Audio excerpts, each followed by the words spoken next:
আসসালামু আলাইকুম। আমরা স্বপ্ন থেকে হচ্ছে ৪ জনের সাহারি একটা প্ল্যাটার বা প্যাকেজ নিয়েছিলাম। যেটাতে এই চিকেনটা ছিল আস্ত চিকেন, আর ছিল ডাল, চাল আর ৪ টা আলু। ৳১৮০ র মধ্যে এটা কিন্তু একটা বেস্ট প্যাকেজ। আমাদের ৪ জন যেহেতু আমাদের জন্য এটা বেটার হয়ে যাবে। এরপর এটাকে ক্লিন করে নিলাম। ভাবলাম এটাকে দিয়ে রোস্ট বানানো যাক, ঝাল মিষ্টি রোস্ট। এজন্য হচ্ছে এটাকে এর মধ্যে হলুদের গুঁড়া, মরিচের গুঁড়া, লবণ আর হচ্ছে একটু রোস্টের মসলা দিয়ে প্লাস তেল দিয়ে হচ্ছে রেখে দিয়েছিলাম ভাজার জন্য। ভালোভাবে মিক্সড করতেছিলাম। তেল দিলে হচ্ছে এটা পুড়ে যায় না বা ভালোভাবে ভাজা হয়। এরপর কড়াইতে তেল গরম দিয়েছিলাম। এরপর চিকেনগুলো দিয়ে দিলাম। এর প্রত্যেকটা আইটেমই নিয়েছিলাম যাতে নেক্সট টাইম আর কোনো কিছু না করা লাগে এটা নিয়ে। এটাকে না ঢাকা দিয়ে হচ্ছে ভাজবো অনেকক্ষণ ধরে। ভালোভাবে ভাজার পরে হচ্ছে এটাকে প্রসেস করার জন্য নিয়ে যাব। এটাকে বেশি কড়া করে ভাজতে হবে। যত ভালোভাবে ভাজবো তত বেশি হচ্ছে মজা হবে। এটা মজা ছিল, আমরা সবাইকে এরপর রিভিউ দিয়ে এরপর হচ্ছে ভিডিও বানাচ্ছিলাম। আমার প্রায় ভাজা শেষ।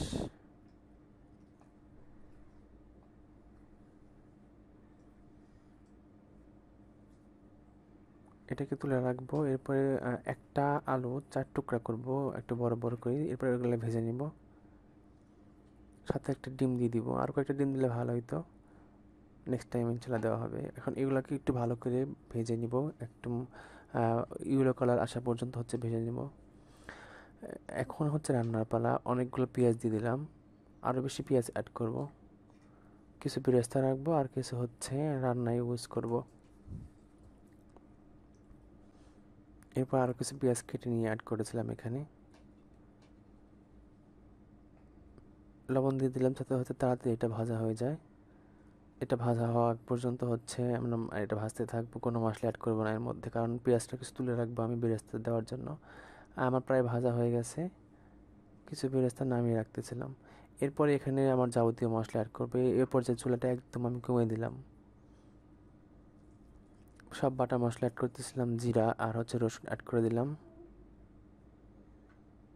এটাকে ভালোভাবে কষিয়ে এর মধ্যে বাকি মশলাগুলো অ্যাড করে দিব। এটা হচ্ছে পেঁয়াজ আর হচ্ছে মরিচ বাটা ছিল। খুব কিন্তু অল্প তেলে রান্না করতেছিলাম, বেশি তেল কিন্তু দেওয়া হয়নি এখানে। এরপরে হলুদের গুঁড়া দিচ্ছিলাম।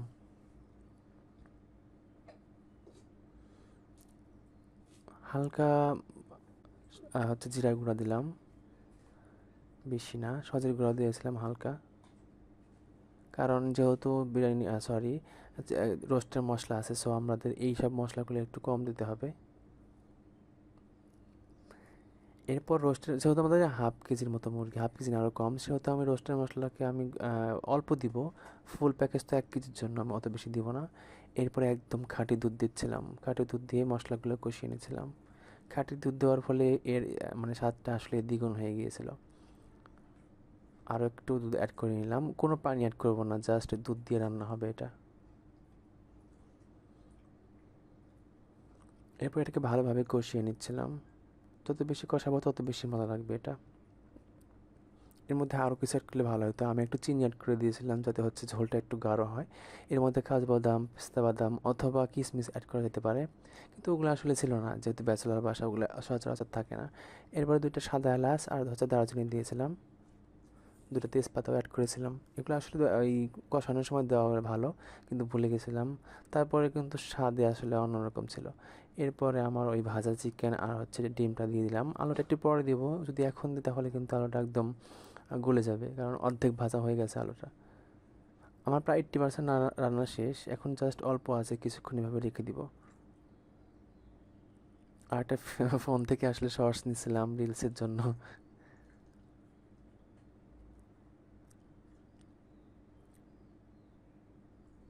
এটাকে কিছুক্ষণ কষিয়ে হচ্ছে রেখে দিব। আমার রান্না প্রায় হয়ে গেছে আমার, কিন্তু বেশ কিছুক্ষণ রাখতে হবে। এরপরে আলু দিলাম যাতে হচ্ছে এটা নষ্ট না হয়ে যায়, কারণ আলুটা আস্ত থাকলে বেশি ভালো লাগবে। পরে দেখলাম আলুটা বেশি মজা ছিল, আরও বেশি আলু দিলে ভালো লাগতো আসলে। এরপর স্বাদ মতো আরেকটু লবণ দিয়ে দিলাম, কারণ প্রথমে লবণ খুব কম অ্যাড করেছিলাম আমি। আর কয়েকটা ডিম প্লাস আলু দিলে আমার মনে হয় বেটার স্বাদ হতো। এরপর অল্প একটু পানি দিয়েছিলাম, জাস্ট এটা হচ্ছে ধুয়ে পানি দিয়েছিলাম, বেশি পানি অ্যাড করি নাই। এই তো আমার ফাইনাল আউটপুট। কি সুন্দর কালার আর কি সুন্দর স্মেল আসছে, আসলে বলার বাহিরে। আর কি সুন্দর টেস্ট ছিল, একদম বেশি স্মেল ছিল না, আবার একদম যে কম স্মেল তাও ছিল না। বেশি স্মেল হলে কিন্তু খাওয়া যায় না। প্রায় শেষ মুহূর্তে এসে আমি বাকি বেরেস্তাগুলো দিয়ে দিচ্ছিলাম। এরপর কিছু কিশমিশ অথবা বাদাম দিলে আরও বেশি জোস লাগতো আসলে। নেক্সট টাইম ইনশাল্লাহ এগুলো কিশমিশ বা বাদাম অ্যাড করবো। যাই হোক, সব মিলে 10-এ 10 ছিল একদম। ফাইনাল আউটপুট এটা হচ্ছে আমাদের। ঝোলটা একদম গাঢ় ছিল, মানে সব মিলে পারফেক্ট 10-এ 10। আসসালামু আলাইকুম।